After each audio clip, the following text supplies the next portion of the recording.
त्रिकोणमिति का शाब्दिक अर्थ तीन कोणों की माप है।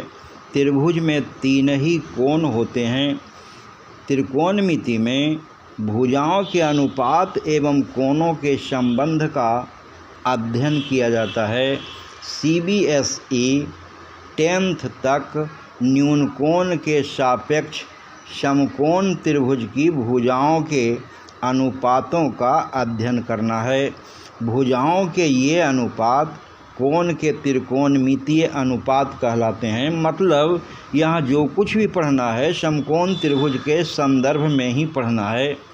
समकोण त्रिभुज में समकोण अर्थात 90 डिग्री के कोण के सामने वाली भुजा को कर्ण या हाइपोटेनियस एच कहते हैं। यह त्रिभुज की सबसे लंबी भुजा होती है। लंब समकोण त्रिभुज में संदर्भित या पूछे गए कोण के सामने वाली भुजा को लंब या परपेंडिकुलर पी कहते हैं। आधार लंब और कर्ण को जोड़ने वाली तीसरी भुजा आधार कहलाता है। स्मरण रहे, किसी समकोण त्रिभुज में कर्ण कभी नहीं बदलता है, जबकि उसी त्रिभुज में न्यून कोण का संदर्भ बदलने पर लंब और आधार परस्पर बदल जाते हैं। दिए गए चित्र में कर्ण तो हमेशा AC ही रहेगा, जबकि साइन A के लिए लंब BC और साइन C के लिए लंब AB हो जाएगा।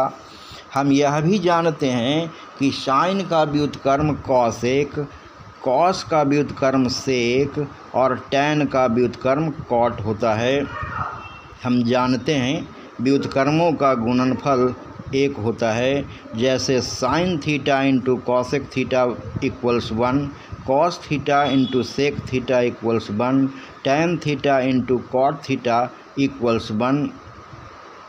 अब आते हैं हाइट एंड डिस्टेंस में। क्षैतिज रेखा और दृष्टि रेखा के बीच बना कोण उन्नयन कोण कहलाता है जब वस्तु दर्शक से ऊपर हो, और अवनमन कोण कहलाता है जब वस्तु दर्शक से नीचे हो।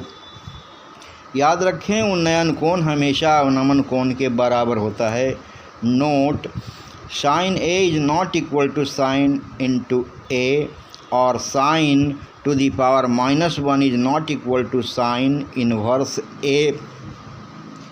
जब हम पढ़ रहे हैं त्रिकोणमिति और समकोण त्रिभुज, तो हम पाइथागोरस प्रमेय को कैसे भूल सकते हैं। पाइथागोरस प्रमेय में कहा गया है कि कर्ण का स्क्वायर इक्वल्स लंब स्क्वायर प्लस आधार स्क्वायर। धन्यवाद।